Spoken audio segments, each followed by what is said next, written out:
निराकार ब्रह्म तस्मै श्री गुरुवे नमः।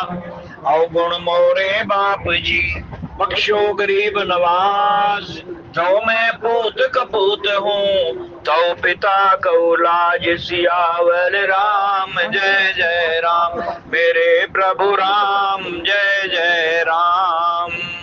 लेकर तेरा आसरा चला करण यह काज, आज सभा में राखियो सतगुरु मेरी लाज। सियावर राम जय जय राम, मेरे प्रभु राम जय जय राम। श्री गुरु चरण सरोज रज निज मन मुकर सुधार, वर्ण रघुवर विमल यश जोदायक फल चार। सियावर राम जय जय राम, मेरे प्रभु राम जय जय राम। बुद्धिहीन तनु जान के सिमरऊं पवन कुमार, बल बुद्धि विद्या देहु मोहे हरहु कलेश विकार। सियावर राम जय जय राम, मेरे प्रभु राम जय जय राम।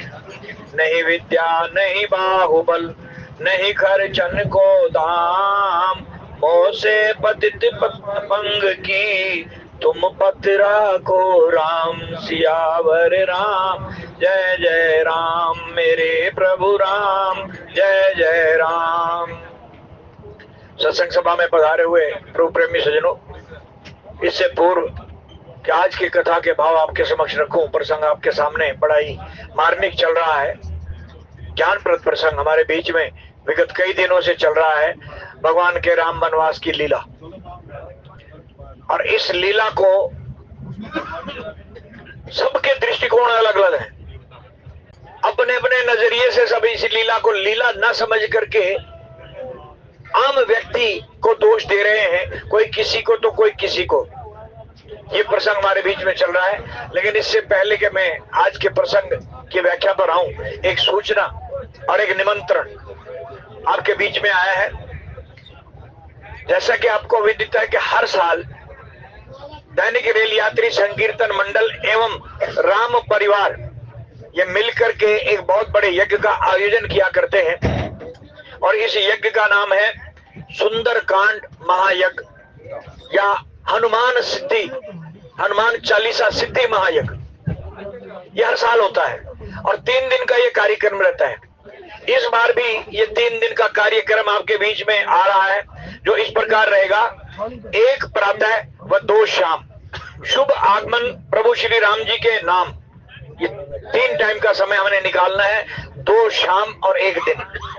और प्रोग्राम इस प्रकार से रहेगा कि परम श्रद्धेय श्री गीता ज्ञानेश्वर डॉक्टर स्वामी दिव्यानंद जी महाराज भिक्षु जी के छत्र छाया में ये प्रोग्राम सोनीपत के अंदर जो गीता भवन मंदिर है शहर वाला, एक मॉडल टाउन में भी गीता भवन मंदिर है, लेकिन ये शहर वाला मंदिर, ध्यान रखना, स्थान वहां रहेगा। और कार्यक्रम शुक्रवार 31 जनवरी से शुरू हो जाएगा। 31 जनवरी को ये कार्यक्रम रहेगा। सुबह दोपहर 2 बजे भूमि पूजन एवं भूमि शुद्धिकरण से शुरू होकर के तत्पश्चात श्री राधा राम नाम रसामृत प्रवाह और पटियाला से आई हुई बहन साध्वी पूनम जी भगवान के भजन और भगवान श्री कृष्ण की लीलाओं का अपने भजनों के माध्यम से रस प्रवाह करेंगी। 3 बजे के पश्चात ये प्रवाह शुरू हो जाएगा। उसके पश्चात स्वामी जी के प्रवचन एवं ज्ञान चर्चा रहेगी। तत्पश्चात शनिवार 1 फरवरी शनिवार को ये प्रोग्राम दोपहर 2 बजे शुरू हो जाएगा और इसकी शुरुआत होगी श्री सुंदरकांड पाठ से।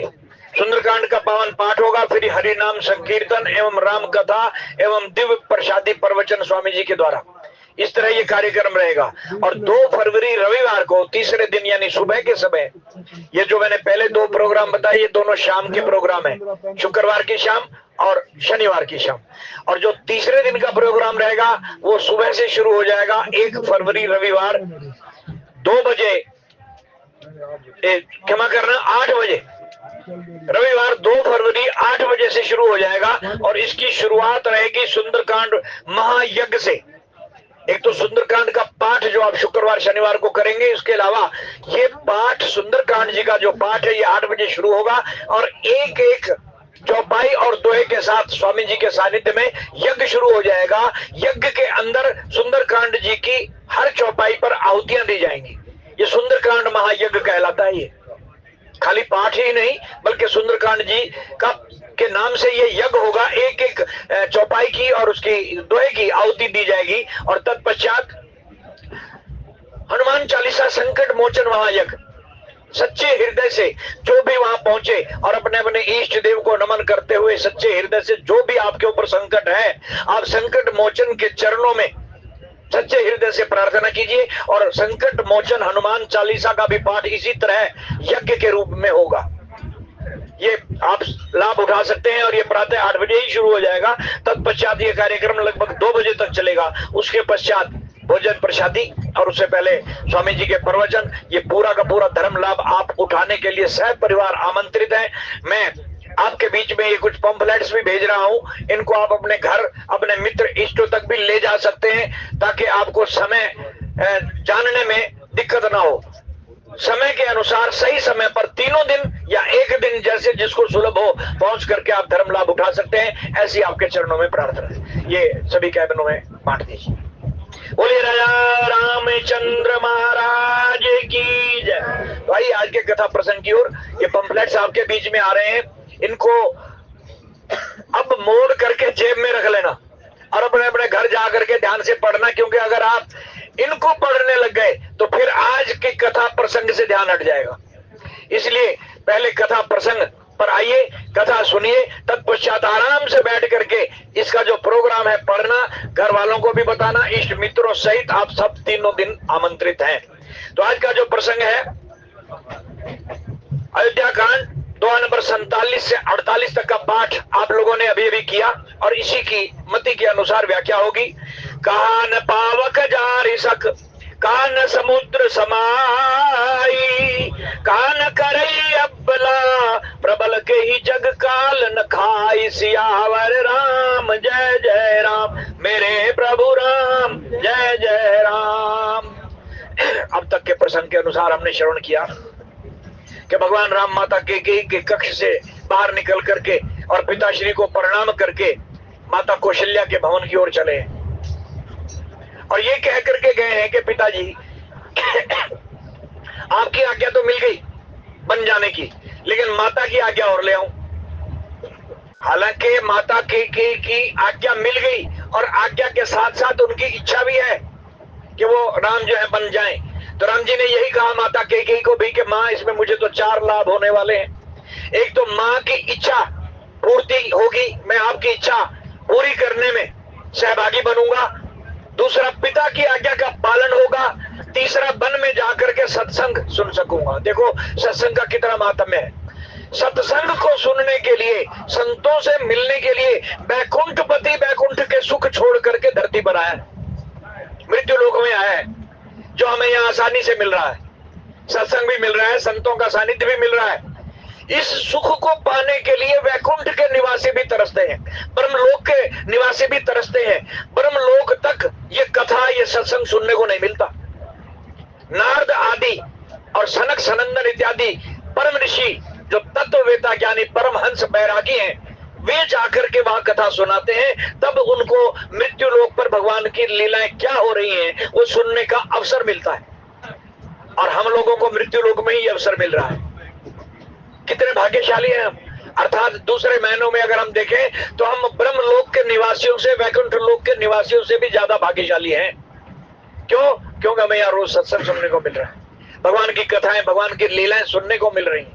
इनको सुनने के लिए वो वैकुंठ निवासी पार ब्रह्म परमेश्वर आज मनुष्य का रूप धारण करके धरती पर आया है और माँ कैकेयी को कह रहा है कि माँ मेरे तो 4 लाभ होंगे। पहला लाभ तो आपकी इच्छा पूर्ति में मुझे करने का मौका मिलेगा, आपकी इच्छा की पूर्ति करूंगा। दूसरा पिता की आज्ञा का पालन होगा। तीसरा मेरा भाई चक्रवर्ती सम्राट बनेगा, छोटा भाई, और मेरा सीना चौड़ा हो जाएगा। जहां जहां से मैं गुजरूंगा लोग यही कहेंगे कि वो देखो चक्रवर्ती सम्राट का बड़ा भाई जा रहा है, मेरी पदवी बढ़ जाएगी। ईर्ष्या नहीं है, द्वेष नहीं है, जलन नहीं है कि ये मेरा हक छीन करके छोटे भाई को क्यों दिया जा रहा है, ये भाव नहीं है। बल्कि भाव क्या है कि मेरा तो सीना और चौड़ा हो गया, मेरी पदवी तो और बड़ी हो गई कि मैं उस छोटे भाई का बड़ा भाई कहलाऊंगा जो चक्रवर्ती सम्राट बनने जा रहा है। और ये छोटा सा अयोध्या का राज्य छोटे भाई को दिया जा रहा है, मुझे इससे भी बड़ा राज्य मेरे पिता ने दे दिया है, इसलिए उसको स्वीकार करके भगवान राम हर्षित हैं। हर भाई को इन प्रसंगों से प्रेरणा लेनी चाहिए कि भाई धन दौलत के लिए भाई भाई आपस में न लड़े, अपनी जायदाद वकीलों पर खर्च करके मुकदमों में ना उलझे रहें, क्योंकि ये यहीं पड़ी रह जाएगी। कोई भी भाई साथ नहीं ले जाएगा, ना छोटा ना बड़ा। साथ जाएंगे हमारे किए हुए कर्म और सत्कर्म, और ये सत्कर्म और कर्म करने की प्रेरणा मिलती है इन सत्संगों से। सत्संग से जुड़ेंगे तब हमें ये प्रेरणा मिलेगी, क्योंकि भगवान राम ने भी भीलनी को जब नवधा भक्ति का पाठ पढ़ाया तो सबसे पहली महिमा सत्संग की बताई। प्रथम भक्ति संतन कर संगा, दूसर रति मम कथा प्रसंगा, गुरुपद पंकज सेवा, तीसरी भक्ति अमान, चौथे मम गुण गण करे कपट तजी मान। ये भक्ति के 9 रूप बताए भगवान, जिसमें पहला रूप, पहली पाठशाला, पहला कदम सत्संग है, जो आप लोगों को यहाँ रोज आसानी से सुलभता से मिल रहा है। लेकिन भाग्यशाली है वे जीव जो ध्यान लगा करके सुनते हैं, उन्हीं को लाभ होता है। देखो जो भोजन खाएगा भूख तो उसी की उतरेगी ना, खाएगा ही नहीं तो भूख कहां से उतरेगी। जो सत्संग सुनेगा अर्थात कानों के द्वारा इस भोजन को सुन करके मन तक पहुंचाएगा, उसी की विचारधारा बदल जाएगी, उसी के अंदर के जो ये नेगेटिव सोच विचार है ये बदल जाएंगे। शर्त क्या है? जे को खावे जे को भुंचे तिसका होवे उद्धार, गुरु नानक देव जी कह रहे हैं। जो खाएगा और फिर खा करके पचाएगा, यानी मन तक ये बात पहुंचाएगा, मन से सोचेगा विचारेगा, उसी का कल्याण होगा, उसी का उद्धार होगा। वही माँ बाप की सेवा में लग जाएगा, वही भाई भाई के से दुश्मनी हटा करके प्रेम से दोनों भाई, तीनों भाई, चारों भाई मिलकर के जीवन यापन करेंगे। घर स्वर्ग बन जाएगा भाई, राम परिवार बन जाएगा। आज ये प्रसंग हमें बता रहा है कि एक भाई दूसरे भाई के लिए क्या कह रहा है कि माँ मेरे तो भाग जाग गए कि मेरे छोटे भाई को ये राज्य मिलेगा और मैं उसका बड़ा भाई कहलाऊंगा। जहां से भी जाऊंगा लोग यही कहेंगे कि वो देखो चक्रवर्ती सम्राट भरत का भाई राम जा रहा है, ये खुशी। और चौथा लाभ, बन गवन संत मिलन, संतों से मिलन होगा, सत्संग सुनने का मौका मिलेगा। अगर मैं यह राजकाज में उलझ गया तो कहां मौका मिलता है वहां जाने का। आज के राजाओं को ही देख लो, कहां मौका मिलता है कुंभ स्नान करने का। हेलीकॉप्टर से जाते हैं, गोते लगाते हैं, वापस आ जाते हैं। टाइम ही नहीं है सत्संग सुनने का, क्योंकि उनकी अपनी मजबूरी है भाई, वो भी अपनी जगह सही है। वो हम लोगों के लिए आयोजन प्रयोजन करने में लगे हुए हैं, लेकिन समय समय पर वो सत्संग भी सुनते हैं। जब समय मिलता है तो वो ऐसे आयोजन करवा करके सुनने के लिए समय भी निकालते हैं, लेकिन राजाओं को बहुत कम समय मिलता है, उनकी अपनी मजबूरियां होती हैं। तो राम कह रहे हैं अगर मैं राम यहाँ राजकाज में उलझ गया, मुझे राजा बना दिया गया, तो सत्संग कब सुनूंगा, मौका ही नहीं मिलेगा। तो माँ मेरे तो भाग जाग गए, तूने अच्छा किया जो मेरे लिए बनवास मांग लिया। वन में जाकर के मेरे 4 जो है पुरुषार्थ पूरे होने वाले हैं। एक तो आपकी इच्छा की पूर्ति होगी, दूसरा पिता की आज्ञा का पालन होगा, तीसरा संतों का मिलन और सत्संग सुनने का मौका मिलेगा, चौथा मैं बड़े छोटे भाई का चक्रवर्ती सम्राट का बड़ा भाई कहलाऊंगा।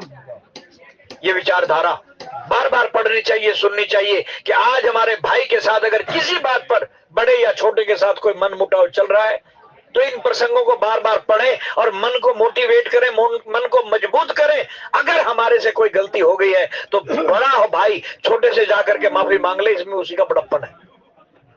उसका बड़प्पन उम्र में बड़ा होने से नहीं बल्कि झुकने में है। झुकने में, भाई मेरा तो छोटा भाई है, मुझसे थोड़ी सी कमी रह गई, गलती हो गई, मैं तो उससे माफी मांगने आया हूं, मुझे माफ कर। और अगर छोटे से गलती हो गई है तो भी बड़े भाई को पिता समान समझ करके वो चौपाई पढ़ ले जो विभीषण ने कही, तुम पितु सरिस तात मोहि मारा, लेकिन राम भजे हित तात तुम्हारा। बड़े भाई ने लात मार दी और छोटा भाई क्या कह रहा है कि तुमने मुझे लात मार दी, मेरे भाग जाग गए, क्यों, तुम मेरे बाप के समान। तो ये दोनों प्रसंग, अगर बड़े भाई से कोई गलती हो गई है तो छोटे से माफी मांग ले, झुक जाए, इसी में उसका बड़प्पन है, बड़ाई है। और छोटे से गलती हो गई है तो कह कोई बात नहीं भैया मुझे माफ कर दे, तू मेरे बाप के समान है। बड़ा भाई पिता के समान होता है, मुझसे गलती हो गई है तो मुझे अपना बालक समझ करके माफ कर दे। ये दोनों भाइयों की भावनाएं ऐसी होनी चाहिए। और ये भावनाएं कहाँ मिलेंगी सुनने को, पढ़ने को? सत्संग में। घर घर में रामचरितमानस का थोड़ा सा पाठ जरूर कीजिए, 1 चौपाई 2 चौपाई, 1 दोहा 2 दोहे, जितने हो सके पूरे परिवार के साथ बैठ करके पढ़िए और बच्चों को भी ये ज्ञान दीजिए। बहुओं को ज्ञान दीजिए, बेटियों को ज्ञान दीजिए, बेटियों को सुनाइए सीता का कैरेक्टर, बहुओं को सुनाइए उर्मिला का कैरेक्टर, बेटों को सुनाइए लव और कुश की करनी, एक राजा कैसा होना चाहिए, प्रजा कैसी होनी चाहिए, सब कुछ इसमें मिलेगा आपको। ये एक ऐसा महान ग्रंथ परम संत गोस्वामी तुलसीदास जी ने और उससे पहले महर्षि वाल्मीकि जी ने और अन्य संतों ने लिख करके हम कलयुग के लोगों के लिए हमारे सामने ला करके प्रस्तुत किया हुआ है। जरूरत है समय निकाल करके सुनने की और पढ़ने की। आज केके को प्रणाम करके भगवान राम कौशल्या के कक्ष में चले और पिताजी को ये कह करके जा रहे हैं कि पिताजी मैं माँ की आज्ञा ले आऊं और फिर आकर के आपको प्रणाम करके वन का रास्ता पकड़ूंगा।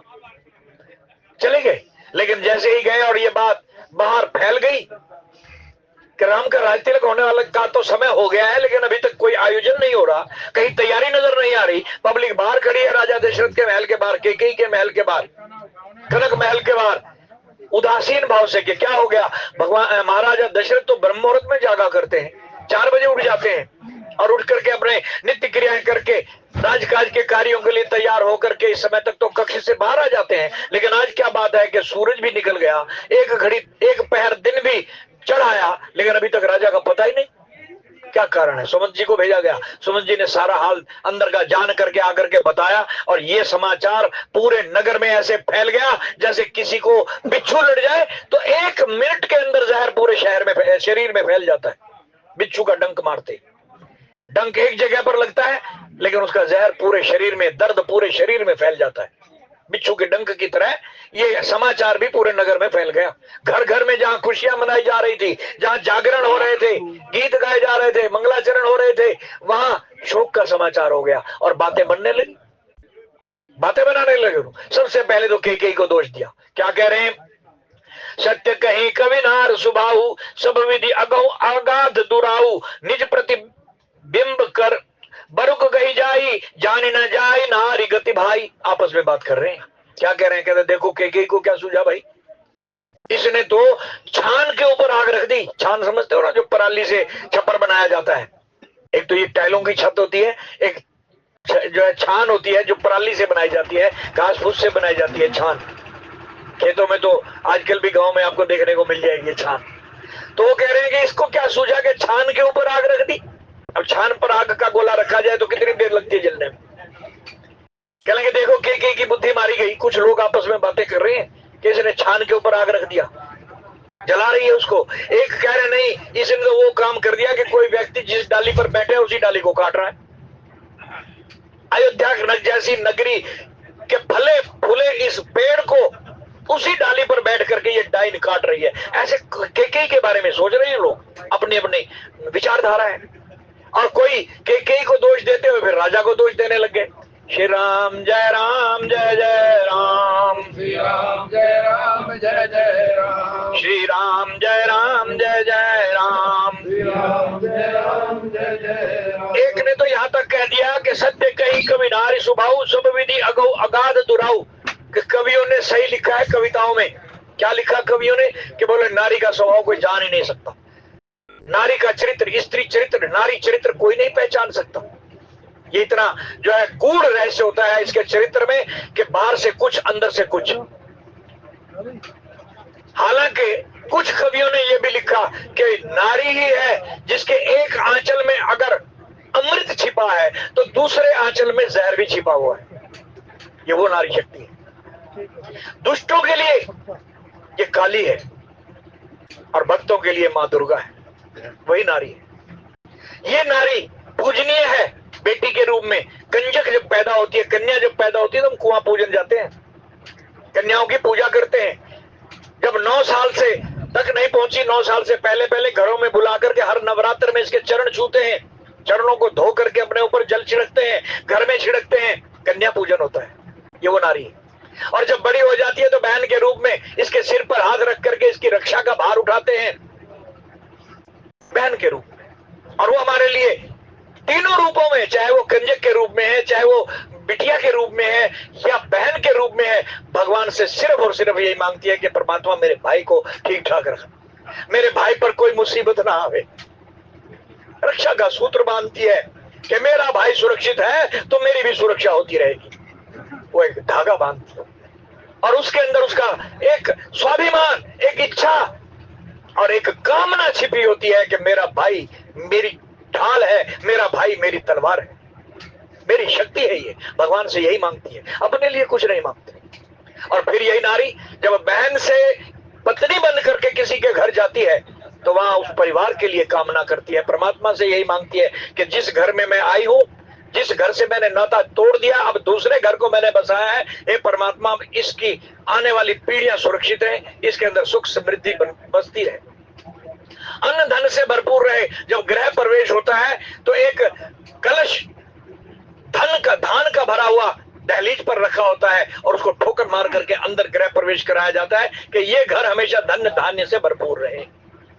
और जब अपने मायके के घर से निकलती है तो पीछे जौ फेंक करके आती है कि जिस घर को मैं छोड़ करके जा रही हूं, मैंने यहाँ अपना गोत भी छोड़ दिया, अपना नाम भी छोड़ दिया, माँ बाप भी छोड़ दिए, घर की सखी सहेलियां, रिश्तेदारियां और जो मेरे साथ बचपन में खेला करती थी वो बहन स्वरूपा सखियां भी छोड़ दी। अब मैं जहां जा रही हूं, हे परमात्मा मैं यहाँ ये धान एक ऐसा बीज है जो कभी नष्ट नहीं होता, फलीभूत होता है। अक्षत भी इसको कहते हैं जो कभी क्षय नहीं होता। ये मेरा परिवार, मेरे माँ बाप का परिवार, मेरे बाप की फुलवाड़ी इसी तरह फलती फूलती रहे। और अब ये धान की पौध दूसरी जगह जा रही है, वहां जाकर के फिर उसकी कामना करती है और पीछे का जो है मानसिक रूप से मोह छोड़ देती है और आगे जाकर के नए परिवार को बसाने के लिए चली है। वहां जाकर के उनका गोत्र अपनाती है, वहां जाकर के उसको नया नाम मिलता है, नया परिवार मिलता है। ये संस्कार भी अगर आप बच्ची को दे करके भेजें तो बहू के रूप में, पत्नी के रूप में, स्त्री के रूप में ये पूजनीय है, वंदनीय है। नारी के रूप बता रहा हूं, कन्या के रूप में, बेटी के रूप में, बहन के रूप में, फिर पत्नी के रूप में, हर तरीके से ये कल्याणमयी नारी है। इसकी रक्षा कीजिए, इसको बचाइए और फिर आगे चल करके यही माँ बनती है। आप गीले में सोती है, बच्चे को सूखे में सुलाती है, 9 मास तक उसका बोझ उठा करके घूमती रहती है, किसी भी प्रकार का उसको दुख महसूस नहीं होता कि मैंने बोझ उठा रखा है पेट में। और जन्म देने के बाद कष्ट सहन करती है, नया जीवन मिलता है उसको, नव जीवन ग्रहण करती है और फिर लगभग 3, 4 या 5 साल तक उसका ऐसा पालन पोषण करती है कि उसके सारे मैले कपड़े मैल धोती है, खुद गीले में सोकर उसको सूखे में सुलाती है और प्रभु से यही कामना करती है कि अगर छींक भी आ जाए तो रात भर जाग करके उसकी देखभाल करती है। ये वो देवी है भाई, कन्या से लेकर के माता तक ये पूजनीय है। वो बालक इन प्रसंगों को पढ़ें और माँ की सेवा जब तक अपने हाथ से हम उसको चैनियों में नहीं पहुंचाते तब तक उसकी सेवा करते रहे।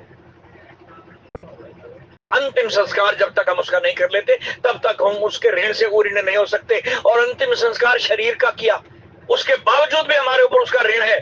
उसके चले जाने के बाद भी उसकी आत्मिक शांति के लिए कहीं ना कहीं कोई धार्मिक आयोजन करवाएं, उसके नाम का कोई पाठ, कोई सुंदरकांड का पाठ, कोई व्रत इत्यादि वो करवाएं, या और कुछ नहीं तो श्राद्ध के दिनों में जो 15 दिन पितृपक्ष के आते हैं उन दिनों में उसके नाम का पिंडदान करें, किसी गरीब को उसके नाम का वस्त्र दे दें, ब्राह्मण को भोजन करा दें उसके नाम का। उसकी आत्मा को शांति मिलेगी कि मैं जो पीछे फुलवाड़ी लगा के आ गई हूँ वो फल फूल रही। तो ये है माँ का जो है एक हमारे ऊपर छत्र छाया, कन्या का, स्त्री का की छत्र छाया पूजनीय है ये। तो कुछ लोग कई को दोष दे रहे हैं कि इसने इसको क्या सूझी कि इसने अच्छे बसे बसाए घर पर छान के ऊपर आग रख दी और जिस डाल पर बैठी है उसी को काट रही है। और कुछ लोग ये कह रहे हैं कि भाई कवियों ने सही लिखा है कि नारी का स्वभाव जाना नहीं जा सकता। वो एक आलोचनात्मक दृष्टि से नारी को देख रहे हैं कि नारी का चरित्र कोई जान नहीं सकता, ये कब प्यार करने पर उतर आए और कब दुर्गा काली बन करके संहार करने पर उतर आए, ये वो है। और इतिहास पढ़ के देख लेना, आज अगर हमारी भारत माता, हमने भारत को माँ कहा है, गंगा को माँ कहा है, तुलसी को माँ कहा है, गीता को माँ कहा है, मातृवत इन धर्म ग्रंथों को और धर्म ग्रंथों के प्रतीकों को हम माँ समझ करके पूजते हैं। ये हमारी माँ है और ये हमारा देश भी माँ है। विश्व के जितने देश हैं, किसी भी देश का इतिहास पढ़ लेना, कोई अपने देश को मां नहीं कहता। ये भारत है जो अपने देश को मातृवत पूजता है। भारत मेरी माँ है, भारत माता है। और इसी भारत माता की रक्षा के लिए शहीद हुए हैं इसके बेटे। 20-20, 22-22 साल की उम्र में फांसी के तख्तों पर चढ़ गए, लेकिन गुलामों की जंजीरों में, गुलामी की जंजीरों में इसको अधिक दिन तक जकड़े नहीं रहने दिया। और इन्हीं की कोख से निकली हुई, इसी भारत माता की धरती से निकली हुई झांसी की रानी जैसी वीरांगनाओं ने दुश्मनों के छक्के छुड़ाए माता को आजाद कराने। तो किसी भी कीमत पर ये नारी हमसे पीछे नहीं है।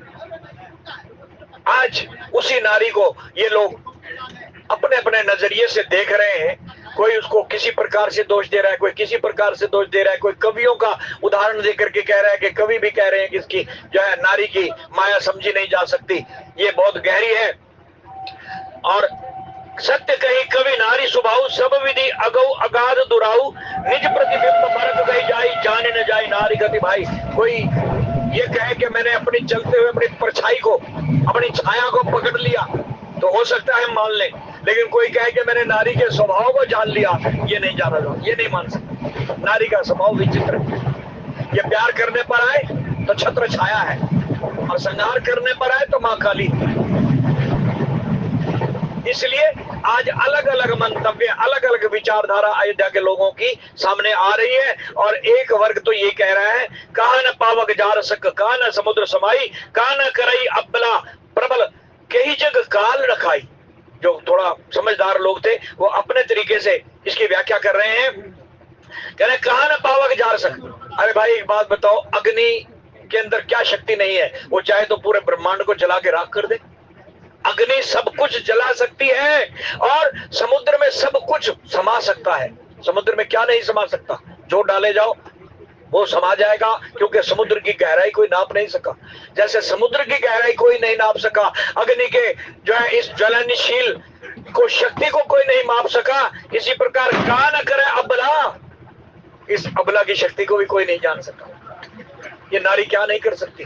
जैसे समुद्र की गहराई कोई नहीं नाप सकता, अग्नि के तेज को कोई नहीं नाप सकता, क्या नहीं जला सकती आग? अभी अभी आज से 15 दिन पहले जो आपने कांड देखा अमेरिका के अंदर, क्या बच गया? बड़े बड़े अमीरों के, करोड़पतियों के, और वो हॉलीवुड वालों के वहां मकान थे, कोठियां थी, राख का ढेर बन गई। और वो जंगल तो लगभग 15 दिन तक जलता रहा। कोई भी वैज्ञानिक, कोई भी यंत्र वहां काम नहीं आया। तो वही कह रहे हैं कि आग क्या नहीं कर सकती? सब कुछ जला सकती है। समुद्र की गहराई कौन नापे? जो उसके अंदर डालते जाओ सब कुछ अपने अंदर समेट लेता है। इसी प्रकार का ना कराई अबला, ये अबला यानी स्त्रियां, ये नारी जाति क्या नहीं कर सकती? ये देश की रक्षा करने के लिए झांसी की रानी है। और अगर कोई इस पर जुल्म करने के लिए आ जाए, जुल्म भी सहने के लिए मां शक्ति भी यही है, सहने की शक्ति भी देती है। और पालने पर आ जाए तो मां है। तो का न करे अबला, कई जगह काल न खाई। और भैया ये जो संसार दिखाई दे रहा है, ये काल का चबैना है। जो दिखाई दे रहा है एक दिन काल के गर्त में समा जाएगा, कुछ नहीं बचेगा, ना भाई, ना बंधु, ना माँ, ना बाप। ऐसा आज से नहीं, जब से दुनिया बनी है ऐसा चलता है। जिस तरह इस रेलगाड़ी में हम यहाँ बैठे हैं, जिसका स्टेशन आता है वो उतर जाता है, ऐसे एक दिन हमने भी संसार को छोड़ देना है, या संसार हमें छोड़ देगा। तो फिर क्यों लड़े झगड़े? क्यों भाई भाई से दुश्मनी मोल लें? क्यों पड़ोसी से दुश्मनी मोल लें? सबके साथ भला करो। कहा न काल खाई, काल सबको खा जाता है, और ये सारा संसार काल का चबैना है। और एक संत तो यहाँ तक कहते हैं कि खाली चबैना ही नहीं, इसने काल ने दुनिया को पागल भी बना रखा है। काल ने जगत अजब भरमाया, भरमाना माने बेवकूफ बनाना, पागल बनाना, भरम में डाल देना। हमें भरम में डाला हुआ है। किस भरम में? ये मेरा बेटा, ये मेरी माँ, ये मेरा भाई, इस भरम में हम पड़े हुए हैं, जबकि कोई किसी का नहीं। ये तो हमारे जो रिश्ते बने हैं ये पिछले जन्मों के लेन देन के कारण बने हुए हैं। कोई बेटा बन करके अपना कर्जा लेने के लिए आया हुआ है, सारी जिंदगी बीमार रहता है, और बाप की कमाई उस पर खर्च होती रहती है। वो लेने आया है, बाप कमाया जाता है और उसके ऊपर लगाया जाता है, पिछले जन्म का कर्जा वसूल कर रहा है। कोई बेटा बन करके कर्जा देने आया है, बड़ा होकर के सारी जिंदगी बुढ़ापे तक माँ बाप की सेवा करता है, कमा करके उनको खिलाता है, उनकी सेवा करता है, उनके दवा दारू पर खर्च करता है। वो देने आया है। कोई कर्जा लेने के लिए आया है, कोई देने के लिए आया है। और ये नाना प्रकार के नाते, कोई बेटा बन करके लेन देन कर रहा है, कोई बहू बन करके लेन देन कर रही है। कोई बहू बन करके सास ससुर को भी जेल के रास्ते दिखा रही है, भाई ये ऐसा कलयुग है, और कोई बहू बन करके सेवा कर रही है। दोनों ही पहलू हैं। तो इस जगत ने सबको भ्रम में डाला हुआ है। यहां तक कि हमारे जो पालतू जानवर है ना, गाय भैंस बकरी बैल इत्यादि, इनका भी हमारा पिछले जन्मों से संबंध है। ये भी हमें लेने देने के लिए आए हुए हैं। कोई बैल बन करके हमारे हल जोत रहा है, उसकी कमाई हम खा रहे हैं, उसकी मेहनत की। और कोई ऐसा पशु आ गया जो खा ही खा रहा है, उस पर हम खर्च कर रहे हैं, वो लेने के लिए आए। तो ये लेन देन का हिसाब किताब काल ने जगत अजब भरम आया। इस भरम से बाहर निकलो, अपना कर्तव्य पालन करो, कर्म करो, अपने धर्म के रास्ते पर चलते रहो। जो कर्म का हिसाब किताब हंसी हंसी खुशी खुशी भुगतान करते चलो। बस इसी भुगतान करने के बाद ही हमारा इस संसार में आना जाना खत्म हो जाएगा, बार बार के जन्म मरण से बच जाएंगे। वरना हमें याद ही नहीं है कि कितनी बार संसार में आ चुके। कई जन्म भय कीट पतंगा, कई जन्म गजमीन कुरंगा, कई जन्म हैवर ब्रिक होयो, कई जन्म बैल बन जोयो, चिरंकाल ये देश अजरिया, कह नानक ये मिलन की बरिया। अब ये बड़े करोड़ों सालों के बाद ये मनुष्य का चोला मिला होगा। ये किस लिए मिला है? भगवान का भजन करने। अवर काज नहीं तेरे काम मिल साध संगत भज केवल नाम। नाम का सिमरन कर, संतों का संग कर, और अपना फर्ज निभा, माँ बाप के प्रति, औलाद के प्रति, देश के प्रति जो तेरा कर्म है वो कर। और इससे क्या होगा? तेरा आना जाना ये सिलसिला ही खत्म हो जाएगा, जो करोड़ों अरबों सालों से बार बार जन्म ले रहा है, बार बार मर रहा है, कई बार शरीर धारण किए, कई बार स्वर्ग में गया, कई बार नरक में गया। ये सिलसिला ही खत्म हो जाएगा सत्संग से। तो आज अलग अलग भावना के प्रति लोगों की जाहिर हो रही है, और कह रहे हैं कि भाई नारी का स्वभाव कोई जान नहीं सकता। और आगे एक वर्ग ऐसा खड़ा था जिन्होंने केकेई की आलोचना सुनने और कहने के बाद अब दशरथ जी को पकड़ लिया। दशरथ जी की आलोचना करने लगे। क्या कहने लगे? कहा सुनाई विधि, कहा सुनावा, कहा देखा इचय, कहा दिखावा, एक कही भल भूप नकीना। भूप यानी दशरथ राजा, भूप माने राजा। एक कही भल भूप नकीना। एक वर्ग ऐसा भी है जो ये कह रहा है कि राजा ने ठीक नहीं किया। भाई क्या नहीं किया? बोले बरु विचार नहीं कुमत ही दीना। इस दुर्बुद्धि नारी को इसने वरदान दिए ही क्यों? इस मंद बुद्धि वाली नारी को वरदान ही क्यों दिए? देखो सोच लोगों की। लेकिन मैं फिर अपनी बात को यहीं से फिर एक बार पकड़ में ले आता हूं कि जो कुछ भी हो रहा है, जब जब भी हमारा यहाँ सत्संग होता है, यही कहते हैं कि इसके पीछे विचारधारा राम की है, भगवान की है, उसकी मर्जी से सब कुछ हो रहा है। ना केकेई का दोष है, ना मंत्रा का दोष है, और न ही राजा दशरथ का दोष है। ये ध्यान रखना। हम राम की लीला को लीला समझ करके देखें और आनंद लें। जैसे राम की लीला को शंकर ने भी देखा और सती ने भी देखा। सती भ्रमित हो गई, समझ नहीं पाई, क्या कहती है, अरे ये तो राजा का लड़का इतना बेवकूफ है कि इसको ये भी पता नहीं कि मेरी स्त्री को कौन उठा के ले गया, और तुम कहते हो ये भगवान है। भगवान को तो सब पता होता है, भगवान तो सर्वज्ञ होता है, सर्वत्र होता है, सब जगह भी होता है और सब कुछ जानता भी है। लेकिन इसको तो ये भी पता नहीं कि मेरी स्त्री को कौन ले गया, कहां ले गया। ये तो नारी के मोह में ऐसे पागल हो गया जैसे कोई कामी पुरुष, वासनात्मक व्यक्ति अपनी स्त्री के रूप को देख करके उसके मोह में पागल हो जाए। भगवान शंकर कह रहे हैं, देवी ऐसा मत कह। अगर तूने कथा सुनी होती, तूने सत्संग सुना होता, तो आज ऐसा ना कहता, क्योंकि तूने सत्संग सुना ही नहीं, कथा सुनी नहीं, इसलिए साक्षात राम तेरे सामने खड़ा है, तो नहीं पहचान पा रही। सुन, ये कौन है? बोले सो मम इष्ट देव रघुवीरा। ये वो मेरा पार ब्रह्म परमेश्वर, मेरा इष्ट देव है, जिसका निरंतर आंख बंद करके मैं हजारों हजारों साल तक समाधि में बैठा रहता हूं और उसका सिमरन और ध्यान करता रहता हूं। ये वो है। वो मनुष्य रूप धारण करके यहाँ लोगों का मार्गदर्शन करने के लिए मृत्यु लोक में, मृत्यु लोक का प्राणी बन करके, आम आदमी बन करके आया है। इसको पहचान, इसके ऊपर किसी प्रकार का भ्रम मत लाद। और ये कौन सोच सकता है? जिसने प्रभु की लीला को सुना, ध्यान से सत्संग सुना, वो प्रभु पर किसी प्रकार की शंका नहीं करेगा। माँ बाप पर, केकेई पर, दशरथ पर, मंत्रा पर भी दोष नहीं लगाएगा, क्योंकि उसको पता है ये करने वाली तो कोई और ही शक्ति है, वो नटवर नागर। उसी की लीला है भाई, उसी का खेल है। उसको खेल देख करके समझो, किसी को दोष मत दो। केकेई को दोष देने के बाद अब राजा को दोष दे रहे हैं। कहने लगे एक कहीं बल भूप न कीना, बरु विचार नहीं कुमत ही दीना। राजा ने सोच विचार करके इस दुर्बुद्धि केकेई को मंद बुद्धि वाली नारी कह रहे हैं। क्यों? सत्संग नहीं सुने अगर सत्संग सुना होता तो इनको पता होता कि जिसको हम मंद बुद्धि वाली नारी के कह रहे हैं, ये वो नारी है जिसने भरतसरी के लाल को जन्म दिया, उस भक्त को जन्म दिया जिसके नाम की माला राम जपता है। तो ये मंद बुद्धि वाली नारी कैसे कह सकते हैं इसको? ये वही लोग कह रहे हैं जिन्होंने कभी सत्संग नहीं सुना, जो कभी जो है धार्मिक पुस्तकें ना पढ़ते हैं ना सुनते हैं। ये वो लोग दोष देते हैं कि इसकी वजह से ऐसा हो गया। कालई कर्मई ईश्वरई मिथ्या दोष लगाई, मिथ्या दोष है ये। अगर समझ गए, सत्संग सुन लिया, तो किसी को दोषी नहीं मानेंगे, बल्कि राम की लीला को एक दर्शक बन करके देखेंगे कि ये जो हो रहा है राम की इच्छा से हो रहा है। मम इच्छा कह दीन दयाला, नारद जी को तो कह दिया भगवान ने कि जो कुछ भी हुआ मेरी इच्छा से हुआ। और सरस्वती ने भी कह दिया कि तब कछुकी ने राम रुक जानी, मैंने भी राम की इच्छा से जो कुछ भी किया। मंत्रा की मति बुद्धि फेरी है तो राम की इच्छा से फेरी है। तो ये इसके एक कोने में खड़े होकर के हम विचार करें कि किसी का दोष नहीं है। और यहाँ लोग कैकेयी को दोषी मान रहे हैं, कोई राजा दशरथ को दोष दे रहा है।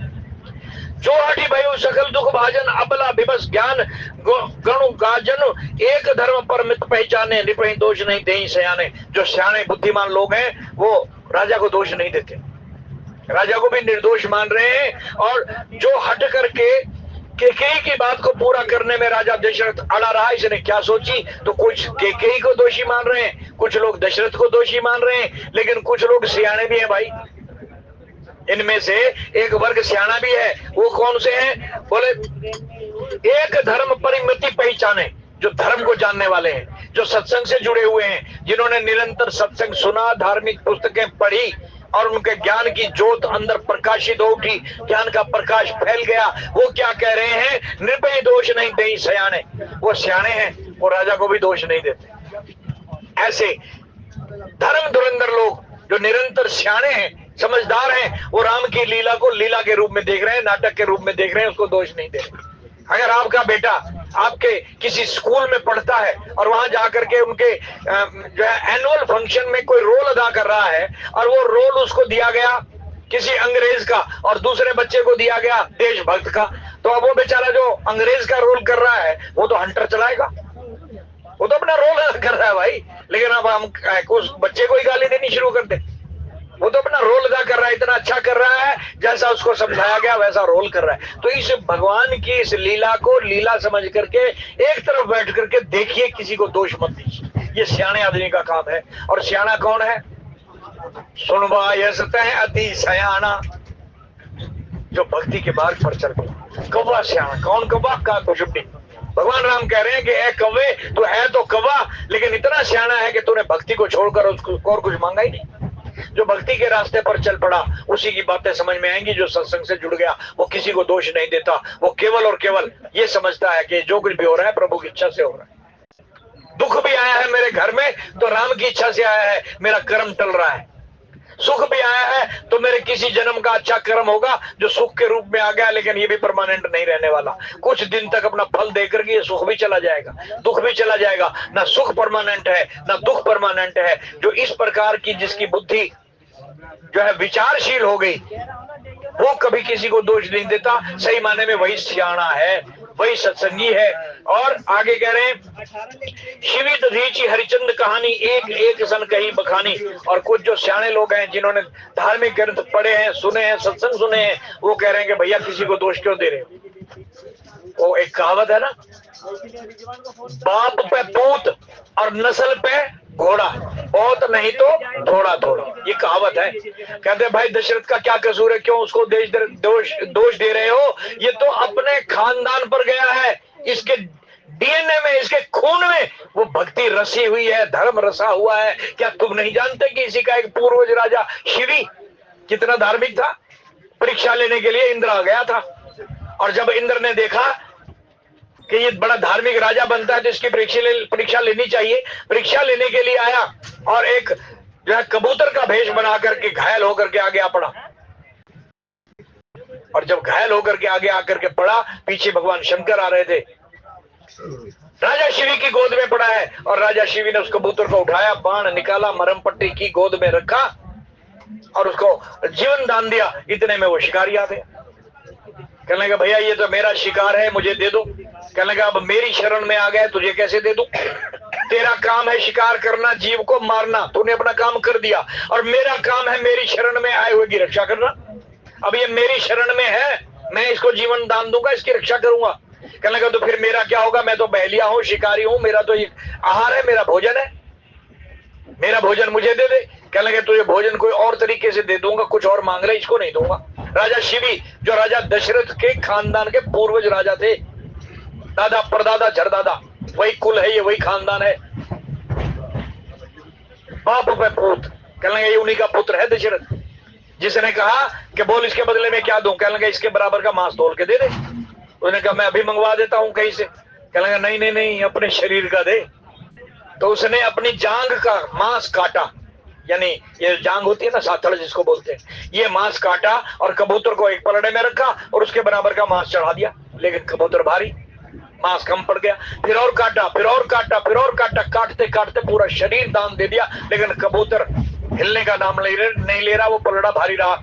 ये राजा शिवी की कहानी है, जिसने अपना शरीर दान कर दिया एक शरण में आए हुए प्राणी की रक्षा के लिए। और तब प्रकट हुए भगवान शंकर और देवराज इंद्र। कहने लगे बस राजन, हम तेरी परीक्षा लेने के लिए आए थे, तो सफल हुआ। ये कबूतर और कोई नहीं, ये इंद्र है, और मैं शिकारी और कोई नहीं, मैं शिव हूं। तो तेरी परीक्षा में तू सफल हुआ, तेरा खानदान ऐसे ही फलीभूत होगा। जब तक सूरज और चांद रहेंगे, तेरे इस सूर्य वंश का, रघुवंश का नाम इसी तरह चमकता रहेगा, और तेरे ही खानदान में पार ब्रह्म परमेश्वर तेरा बेटा पोता पड़पोता बन करके आएगा। ऐसे वरदान मिले उसको। कहने लगा भैया ये दशरथ भी उसी खानदान का बेटा है। ये अगर उन्होंने अपना वचन पालने के लिए अपना शरीर दान कर दिया, तो ये भी तो वचन पालने के लिए बेबस था, जो इसने अपनी रानी को दे रखे थे। तो इसको दोष क्यों दे रहे हो? इसने तो अपने वचन का पालन किया है। क्या वचन से मुकर जाता? अगर मुकर जाता तो सूर्यवंश बदनाम हो जाता, रघुवंश को कलंक लग जाता। और दूसरा कह रहा हाँ भाई बात तो ठीक कह रहे हो, राजा शिवी के अलावा एक राजा इनके खानदान में और भी हुआ है। बोला कौन? बोले दधीची। महाराज दधीची इन्हीं के खानदान से थे, राजा दशरथ के खानदान से थे, इनके पितर थे। और जब वृत्तासुर ने सारे देवताओं को त्रसित कर दिया, पृथ्वी पर हाहाकार मच गया, उसको वरदान ये था कि जब तक किसी तपस्वी की हड्डी से बना हुआ वज्र नहीं बनेगा और उससे ही तेरी मृत्यु होगी, तब तक तू मर नहीं सकता। तो उस दधीची नाम के ऋषि ने, जिसने संन्यास ले लिया था, सूर्यवंशी राजा था, राजा दशरथ का पितर था, पूर्वज था, उसके पास वो लोग गए। कभी आप लोग नैमिषारण्य जाएं तो रास्ते में हम तो आदरणीय कश्यप जी की कृपा से वो दर्शन करके आए, जगह देख करके आए जहां दधीची ने अपनी हड्डियों का दान दिया। अस्थियां मांगी गई। उन्होंने कहा मुझे एक बार तीर्थ स्नान करने का मौका दे दीजिए, मैं तीर्थों में स्नान करके फिर दान करूंगा, अपनी हड्डियां दान दे दूंगा, इससे वज्र बना लेना। तो भगवान विष्णु ने कहा कि चिंता मत कर, हम तीर्थों को यही बुला देते हैं। तो सारे तीर्थ वहां बुलाए गए और हमने भी वहां पर आचमन किया, छींटे लगाए, सब तीर्थों का जल वहां मौजूद है। वो दधीची जिसने अपनी हड्डियां दान कर दी, कपिला कामधेनु गाय को बुलवा करके उसको कहा कि मेरे शरीर को चाट ले, मांस चाट लिया गया, हड्डियों का ढांचा रह गया, उससे वज्र बना और उस वज्र से वृत्तासुर का वध हुआ, देवताओं की रक्षा हुई। बोले ये वो दशरथ भी तो उन्हीं के खानदान का है भाई।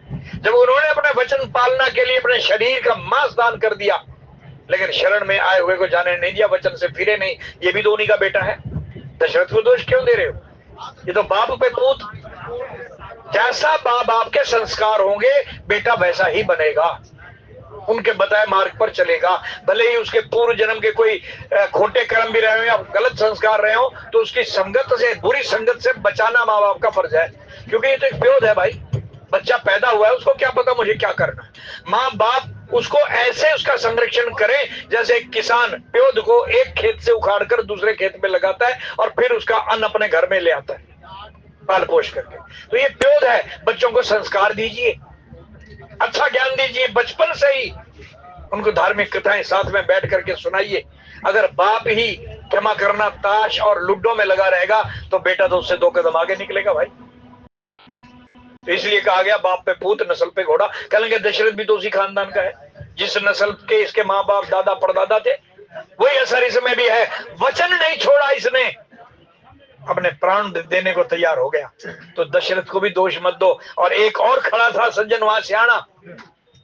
वो सियाणा कहने लगा, तीसरा सियाणा कहने लगा, नृपय दोष नहीं देई सियाणे, एक धर्म परिमति पहचाने। राजा को सियाने लोग दोष नहीं दे रहे, मूर्ख लोग दोष दे रहे हैं और कहने लगे शिवी दधीची। दोनों की कथा मैंने आपको सुनाई संक्षेप में। तीसरा एक राजा, इन्हीं के खानदान में एक और हुआ जिसकी कथा तो बच्चा बच्चा जानता है, राजा हरिश्चंद्र, जिसने वचन की पालना के लिए सारे बाजार अपने आप को बेच दिया, मगर धर्म की ध्वजा को झुकने नहीं दिया। वचन से नहीं फिरा, अपनी पत्नी को बेच दिया धर्म की रक्षा करने के लिए, अपने बेटे को बेच दिया, धर्म की ध्वजा को झुकने नहीं दिया, सनातन का झंडा ऊंचा ही रहा। ये उसी खानदान का है दशरथ। तो भैया जिसके खानदान में ऐसे ऐसे दादा परदादा हुए हो, उन्हीं की नस्ल में तो ये है, उन्हीं इसकी रगों में, इसकी नसों में भी उन्हीं का डीएनए, उन्हीं का खून दौड़ रहा है। तो इसने अगर वचन पालन करने के लिए अपने प्राणों की बाजी लगा भी दी है तो कौन सा बड़ा काम कर दिया। ये इसका वंशिक अनुवंशिक धर्म है, वंशजी खानदानी धर्म है। तो इस तरह लोग आप में बात कर रहे हैं, कोई कैकेयी को दोष दे रहा है, कोई दशरथ को दोष दे रहा है, लेकिन जो सियाणे हैं, जिन्होंने सत्संग अटेंड किए हैं, जिन्होंने धार्मिक कथाएं सुनी हैं, वो दोष नहीं दे रहे। वो बल्कि दशरथ की प्रशंसा कर रहे हैं। और क्या कह रहे हैं, एक वर्ग और आ गया बीच में, वो 3 भागों में बट गए अयोध्या के निवासी।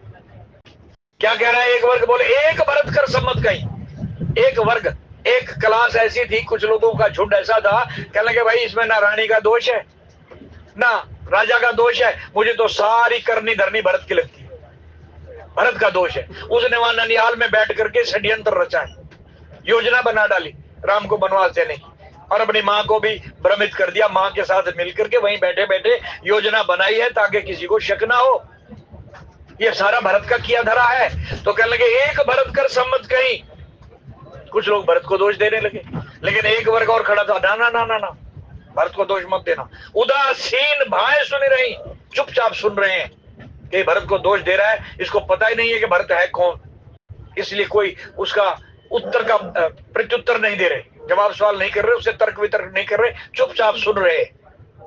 जो लोग भरत को दोष दे रहे हैं उनकी बातों को एक वर्ग ऐसा था जो चुपचाप सुन रहा है, एक वर्ग दोष दे रहा है, कलंक लगा रहा है, भरत को दोषी मान रहा है, दूसरा वर्ग चुपचाप सुन रहा है। तीसरा वर्ग क्या कर रहा है, एक और जो है झुंड बन गया वहां तीसरे वर्ग का। उन्होंने क्या कहा, बोले कान मूंद कर रद गई जिया, एक कही ये बात अलिया। जैसे ही वो आपस में बात कर रहे थे कि भरत का दोष है, दूसरे चुपचाप सुन रहे थे। कहते हैं ना, कोई पाप हो रहा हो, कोई अन्याय हो रहा हो, तो उसको देखने वाला भी दोषी माना जाता है। या तो अपनी ताकत के अनुसार उस होते हुए पाप को बचा ले, किसी स्त्री पर अत्याचार हो रहा है, बच्चे पर अत्याचार हो रहा है, किसी समाज पर अत्याचार हो रहा है, अपनी ताकत से उसकी रक्षा करे। और अगर नहीं कर सकता तो कान बंद करके, मुंह बंद करके वहां से चला जाए। अगर वो मुकाबला नहीं कर सकता, किसी उसका ताकतवर आदमी से किसी औरत की रक्षा नहीं कर सकता, तो उसके आगे से हट जाए। या तो ताकत का इस्तेमाल करे, लड़ मरे, और अगर नहीं कर सकता तो उसके आगे से हट जाए। तो तीसरा वर्ग वो भी है। एक वर्ग भरत को की आलोचना कर रहा है, दूसरा चुपचाप तमाशा देख रहा है, खड़े हुए एक उदासीन भाव कर रही, और तीसरा वर्ग आंखों में कानों में उंगलियां डाल करके, मुंह बंद करके, जुबान को दांतों के नीचे भींच करके खड़ा हो गया। ना मुंह से कुछ जो है भरत की आलोचना कह रहे हैं, ना कानों से उसकी आलोचना सुनना चाहते हैं। और क्या कह रहे हैं, कान मूंद कर रद गई जिया, एक कहीं ये बात अलिहा। वो कह रहे हैं कि भैया जो तुम ये कह रहे हो ना भरत का दोष है और ये सब बात बकवास है, तुमने भरत को पहचाना ही नहीं, ये सब झूठ है, भरत का हाथ नहीं हो सकता इसमें। क्या है भरत के बारे में वो तीसरा वर्ग क्या कह रहा है, बोले सुकृत जाई अस कहे तो तुम्हारे राम भरत कहूं प्राण प्रिया। अरे तुम्हारा सत्यानाश हो जाएगा अगर भरत को दोषी कहोगे तो, तुम्हारे पुण्य नष्ट हो जाएंगे। आज तक तुमने, तुम्हारे खानदान ने जो अच्छे कर्म किए हैं, शुभ कर्म किए हैं, उसका फल तुम्हें नरक मिलेगा अगर भरत को दोषी मानोगे तो। एक वर्ग ऐसा है, सुकृत जाहि अस कहे तो तुम्हारे भरत को दोष देते ही तुम्हारे सुकृत पुण्य और जो शुभ कर्म है वो नष्ट हो जाएंगे। और जब कर्म नष्ट हो जाते हैं, अच्छे कर्म खत्म हो जाते हैं, तो व्यक्ति को स्वर्ग की बजाय नरक मिलता है। कहते नरकों में जाओगे अगर भरत को दोष दोगे। सुकृत जाहि अस कहे तुम्हारे, क्यों, बोले राम भरत कहूं प्राण प्यारे। राम तो भरत को के प्राण हैं, प्राणों के समान प्यारा है राम उसको, वो उसके खिलाफ षड्यंत्र क्यों रचेगा। जो राम के खिलाफ षड्यंत्र रचेगा तो भरत अपने साथ अपनी आत्महत्या कर रहा है। अर्थात अपने प्राणों के साथ खिलवाड़ कर रहा है, क्योंकि राम भरत के प्राण है। राम भरत को प्राणों के समान प्यारे हैं, और अगर वो प्राणों के समान प्यारे राम के प्रति षड्यंत्र करता है तो समझो अपने प्राणों के साथ खिलवाड़ कर रहा है, यानी आत्महत्या कर रहा है। इसलिए भरत को दोष मत दो। 3 वर्ग हो गए, कैकेयी को दोष देने वाले, राजा दशरथ को दोष देने वाले, फिर भरत को दोष देने वाले। इन सब का गोस्वामी जी ने एक एक करके विस्तार से खुलासा किया कि अयोध्या के अंदर क्या क्या बातें हो रही थी, किस तरह के लोग कैसी कैसी बातें कर रहे थे। और ये शुरू से होता है। आज भी कोई अच्छा काम कोई व्यक्ति कर रहा हो, कोई राजा कर रहा हो, कोई मंत्री कर रहा हो, कोई संत कर रहा हो, तो उसके आलोचना करने वाले अनेकों मिलेंगे, सराहने वाला कोई आधा मिलेगा। एक व्यक्ति ने तो आज तक सराहना की ही नहीं, उसको तो सिर्फ दोष ही दोष नजर आते। उससे पूछा भी गया, वो जो टीवी वाले इंटरव्यू लेते हैं कि भाई को एक तो अच्छाई नजर आई होगी तुझे इसमें, एक ही बता दे, उसको एक भी अच्छाई नजर नहीं है। ऐसे भी है, समझ गए होंगे आप लोग टीवी में रोज सुनते हो ये समाचार, मैं क्यों किसी का नाम लूं, लेकिन आज भी ऐसा हो रहा है कि अच्छाई नजर ही नहीं आती। जैसे दुर्योधन को गुरु द्रोणाचार्य ने और युधिष्ठिर को गुरु द्रोणाचार्य ने एक इम्तिहान लेने के लिए खड़ा किया। दुर्योधन को कहा कि भैया तू अपने इस हस्तिनापुर का चक्कर लगा गया और ये कॉपी ले जा के पेंसिल ले जा, इस पर एक चौराहे पर खड़ा होकर के उन लोगों की लिस्ट बना करके ले आ जो अच्छे हैं, हाँ जी बोलो, जो भगवान के भक्त हैं, जो अच्छाई के रास्ते पर चल रहे हैं, उनकी लिस्ट बना करके ले आ। और ऐसे ही एक कॉपी पेंसिल युधिष्ठिर को दे दी कि तू बुरे लोगों की लिस्ट बना करके ले आ, क्योंकि अच्छे बुरे तो हर जगह होते हैं। दुर्योधन को कहा तू अच्छों की लिस्ट बना के ला, युधिष्ठिर को कहा तो बुरे लोगों की लिस्ट बना करके ला, मैं देखना चाहता हूं मेरे इस हस्तिनापुर के अंदर अच्छे लोग कितने और बुरे कितने।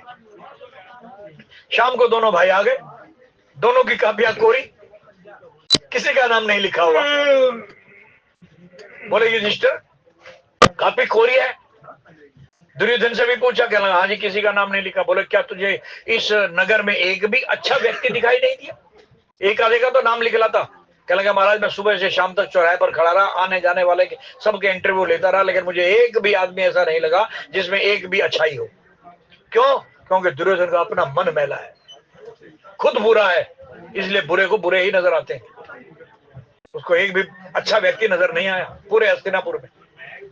ऐसा हो ही नहीं सकता कि किसी शहर में सारे ही बुरे हो, अच्छा ना हो। युधिष्ठिर से पूछा तुझे कितने बुरे नजर आए? कहने लगा एक भी बुरा नजर नहीं आया, इसलिए मैंने भी नाम नहीं लिखा, क्योंकि युधिष्ठिर खुद अच्छा है, खुद धर्मपरायण है, धर्म का अवतार है साक्षात, इसलिए उसको सारे धर्मपरायण नजर आए, कोई भी बुरा नजर नहीं। तो भैया जैसी जिसकी सोच होती है, जैसे जिसकी चित्त की वृत्तियां होती हैं, उसको वैसे ही सब नजर आते हैं। कहते हैं ना सावन के अंधे को सब जगह हरा ही हरा नजर आता है। जो खुद बुरा है उसको सब बुरे नजर आएंगे, जो खुद अच्छा है उसको किसी में बुराई नजर नहीं आती, सब अच्छे नजर आएंगे। तो आज भी ऐसे लोग बहुत से मौजूद हैं जिनको इतना करोड़ों अरबों रुपए का आयोजन भी जीरो दिखाई दे रहा है। कहते क्या है, कुछ भी नहीं आयोजन हुआ ही नहीं, अब इसमें ये कमी है वो कमी, ऐसा होना चाहिए, जबकि पूरा वर्ल्ड सराहना कर रहा है। 40-50 करोड़ लोगों का इंतजाम, और इतना जो होके आए हैं, हमारे यहाँ डब्बे में भी कई बैठे हैं जो होके आए हैं, वो कह रहे हैं कि इतना अच्छा इंतजाम तो हमने आज तक नहीं देखा। पूरा विश्व सराहना कर रहा है। देवता भी सूक्ष्म रूप में आकर के वहां डुबकियां लगा रहे हैं, सूक्ष्म शरीरों में आकर के। ये कुंभ है जहां देवता मनुष्य किन्नर सब जाति के लोग वहां पहुंचे हुए हैं, लेकिन कुछ वर्ग ऐसा है जिनको अच्छाई नजर ही नहीं आ रही, बुराई ही बुराई दिखाई दे रही आज भी। तो ये अनादिकाल से होता आया है।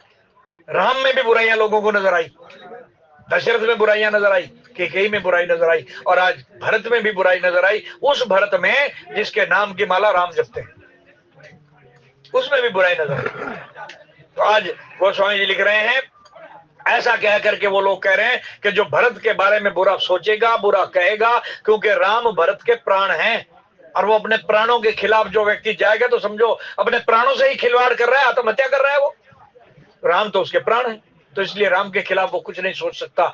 ऐसा सोचने वाले तुम लोगों का बेड़ा गर्क हो जाएगा, तुम्हारे पुण्य नष्ट हो जाएंगे, नरकों में चले जाओगे। भरत के बारे में ऐसा मत सोचो। और आगे दावा कर रहे हैं क्या? बोले चंदू चवे बरु अनल, चंदू चवे बरु अनल कण, सुधा होई विषतूर। बोले चंद्रमा अमृत बरसाता है, फसलों के अंदर जो रस आता है ना, फलों के अंदर जो मिठास आती है, ये चंद्रमा बरसाता है रात को, अमृत बरसाता है। इसी से सब फलों में रस और जान आती है, मिठास आती है। कहते हैं अगर कोई ये कहे कि चंद्रमा अमृत की बजाय, शीतलता की बजाय, ठंडक की बजाय आग बरसा रहा है, तो हो सकता है हम मान लें कि चंद्रमा अमृत की बजाय आग बरसा रहा है, शीतलता की बजाय आग बरसा रहा है। कोई कह दे और हम चलो मान भी लें ऐसा हो सकता है, जबकि हो नहीं सकता ऐसा, क्योंकि चंद्रमा का स्वभाव है। चंद्रमा का शीतलता प्रदान करना, अमृत प्रदान करना, ये उसकी नेचर है, उसका स्वभाव है, ये प्रकृति की देन है, वो प्राकृतिक देवता है। अगर कोई कहे कि वो तो आग बरसा रहा है, जबकि शीतलहर चल रही होती है रात के समय, ठंडक होती है, और कोई कह दे कि वो तो आग बरसा रहा है, कहता हो सकता है हम मान लें, बरसा रहा होगा, मान सकते हैं। और सुधा हो ये विषतूल, कोई ये कहे कि ये अमृत जो था ये जहर बन गया है, अमृत मत पीना वरना मर जाओगे। कोई अमृत पीने से भी मरता है क्या कभी? अमृत पीने से तो अमर हो जाता है। लेकिन अगर कोई कहे कि अमृत पी करके फलाना व्यक्ति मर गया, जहर के समान हो गया अमृत भी, ये भी झूठ है, लेकिन हम फिर भी मान लेंगे, हम इस झूठ को भी सच मान लेंगे। चंद्रमा आग बरसा रहा है, इस झूठ को भी सच मान लेंगे। ये सारी बातें हम मानने को तैयार हैं। सपने हो कब न करे किछु, कोई भरत के बारे में कहे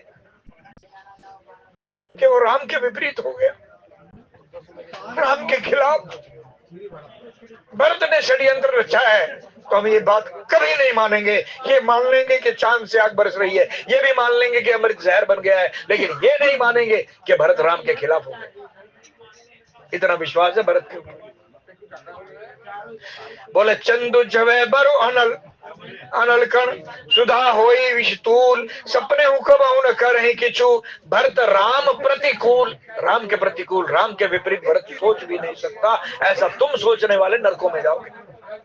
ऐसी बातचीत पूरे शहर में, नगर में, जगह जगह हो रही है। कोई किसी को दोष दे रहा है, कोई किसी को दोष दे रहा है, कोई भरत को दोष दे रहा है, लेकिन जो सज्जन पुरुष हैं, जो सत्संग से जुड़े हुए हैं, वो किसी को दोषी ना मान करके प्रभु की लीला का आनंद ले रहे हैं। ये सब कुछ राम कर रहा है, सब कुछ राम कर रहा है, उसका खेल है। इस खेल को दर्शक बन करके देखो, गुरुओं की बात मान लो। मैं हूं अलख पुरुष को दासा, आयो देखण जगत तमाशा। गुरु गोविंद सिंह कह रहे मैं तो परमेश्वर का दास हूं, सेवक हूं, मैं तो उसके इस खेल को देखने के लिए आया। जबकि उनके अपने घर की ट्रेजेडी आप सुनिए। धर्म की रक्षा के लिए चारों बेटे शहीद हो गए, खुद अंत में खुद भी शहीद हो गए धर्म की रक्षा के लिए, और अपने पिता को शहीद होने की प्रेरणा दी। पूरा वंश, पूरा खानदान धर्म की रक्षा के लिए शहीद करवा दिया, लेकिन टस से मस नहीं, आंख से आंसू नहीं निकले। बल्कि अंत में जब अकेले रह गए, अपनी शहादत देने से पहले परमात्मा का शुक्र करते हुए माता भगवती के आगे, दुर्गा मैया के आगे बैठ करके कहते हैं, दे शिवावर मोहे शुभ कर्मंते कबहु न डरो, न डरो अभी सो जब जाए लरो, निश्चय कर अपनी जीत करो। आपने वो पिक्चर के अंदर ये शब्द भी सुना होगा, और गुरुवाणी का शब्द है ये। एक पिक्चर आई थी नानक नाम जहाज, उसके अंदर ये शब्द गुरु घर की वाणी है ये। हे मालिक, आज मैं धन्य हो गया, तेरी अमानत तुझे सौंप दी। चारों बेटे, पिता और खुद अपनी बॉडी, अपना शरीर भी धर्म के नाम पर तुझे सौंप रहा हूं, क्योंकि ये तेरा खेल देखने के लिए, तमाशा देखने के लिए मैं आया। तो भैया ये सब राम का खेल है, किसी का कोई दोष नहीं। हमारे घर में भी सुख और दुख आता है, तो निराश मत होना। किसी रिश्तेदार को, किसी पड़ोसी को, किसी भाई बंधु को दोष मत देना, बल्कि भगवान का सिमरन करने के लिए 15 मिनट का टाइम और बढ़ा देना। अगर आधा घंटा बैठते हो तो पौना घंटा बैठो, सिमरन करो, भजन करो। घंटा बैठते हो तो सवा बैठो, डेढ़ टाइम बढ़ा देना। क्या मालिक तेरा शुक्र है कि ये दुख जो आया है तेरी मर्जी से आया है, क्योंकि तेरी मर्जी के बगैर, तुझसे बगैर पूछे हुए दुख नहीं आ सकता। और ये जो आया है तो इसमें मेरा कोई ना कोई पिछले जन्मों का कोई कर्म होगा जो टल रहा है, कर्म टल रहा है, और मैं तेरे ऋण से उऋण हो रहा हूं, तेरा कर्जा उतर रहा है इस दुख के रूप में। और सुख आया है तो भी छलांगे मत मारना, उछलते मत फिरना, लोगों को मत दिखाते फिरना कि मेरे पास इतनी गाड़ी, मेरे पास इतने नौकर, मेरे पास ये, मेरे पास वो, दिखाते मत फिरना। ये तुम्हारे पिछले जन्मों के पुण्यों का फल है। नम्र हो जाओ, जिस पेड़ को फल लगता है वो झुक जाता है। आपको मालिक ने अगर सुख का फल दिया है, धन दौलत दी है, कार कोठियां दी हैं, तो झुक जाओ, अकड़ो मत, और मालिक का शुक्र करो कि जरूर किसी न किसी जन्म में कोई मैंने अच्छा कर्म किया होगा, मालिक तूने उसका फल दे दिया, तेरा धन्यवाद, तेरा शुक्रिया, ये तेरा दिया हुआ तुझे ही अर्पित कर रहा हूं। उसमें से उन लोगों की मदद करो जिनके पास नहीं है, अभाव है पैसे का, कपड़े का और किसी चीज का, उनकी मदद करो तो मालिक और खुश होगा और ज्यादा देगा तुम्हें। तो ये प्रसंग हमें मोटिवेट करने के लिए है, दुख में सुख में किसी भी प्रकार से विचलित मत होना, हर हाल में उसका धन्यवाद करना और उसके पीछे उस राम की ही लीला समझना, उसी का खेल है ये। खेल जो अयोध्या में होने जा रहा है ये राम का ही खेल है। सियाने शब्द लिखा है यहाँ, जो सियाना कौन है? जो सत्संग से जुड़ा हुआ है। वे लोग किसी की आलोचना नहीं कर रहे बल्कि आलोचना करने वालों को भी समझा रहे हैं। तो आज का प्रसंग यहीं तक था। इन्हीं शब्दों के साथ वाणी को यहीं विश्राम। त्रुटि के लिए क्षमा। बोलिए राजा रामचंद्र महाराज की जय। मनोज जी